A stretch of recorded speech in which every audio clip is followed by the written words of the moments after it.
I got a phone call from the FBI saying that I was a target of a death threat. And that's what happens when you go against the big boys.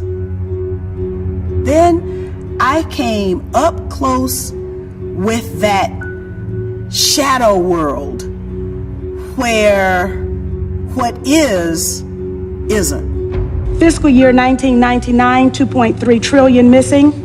Fiscal year 2000, 1.1 trillion missing. The Pentagon has claimed year after year that the reason it can't account for the money is because its computers don't communicate with each other.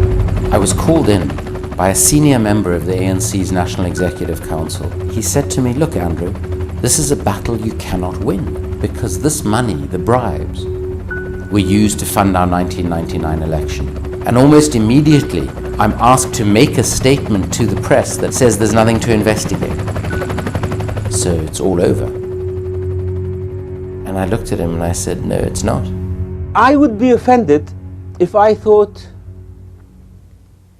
we had a monopoly on corruption. We are not in the business of passing, as you suggest, large sums of money to employees of government. I mean, it is just not the way business is done. Your government was approving payments to a friend of President Bush's as part of British Aerospace's kickback system. Is that why you suspended a fraud inquiry?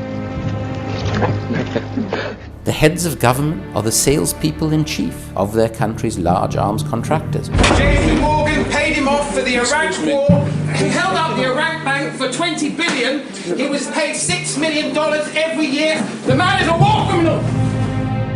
There are times that corporations can get out of the penalty box, if you will. This company was never in the penalty box. If you could proceed to my second question, please.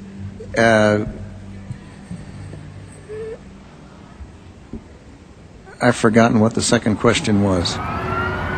Individuals operating in the shadows are able to leverage the power of the military and the foreign policy apparatus for their own personal pecuniary ends. I went through the Pentagon in 2001 and one of the generals said, "Sir, I got this memo on my desk. We're going to go after 7 countries in 5 years. We're going to start with Iraq, and then we're going to move to Syria, Lebanon, Libya, Somalia, Sudan, and Iran." This is a bomb. This is a fuse. A red line should be drawn. I have been reporting about Iran, and I can tell you that there's some sort of a fantasy land being built up here. As it was with Iraq, no lessons learned, obviously.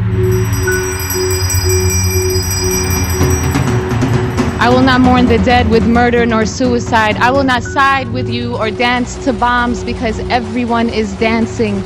Everyone can be wrong.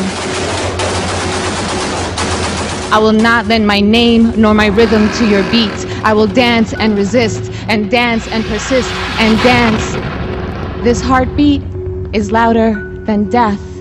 Your war drum ain't louder than this breath.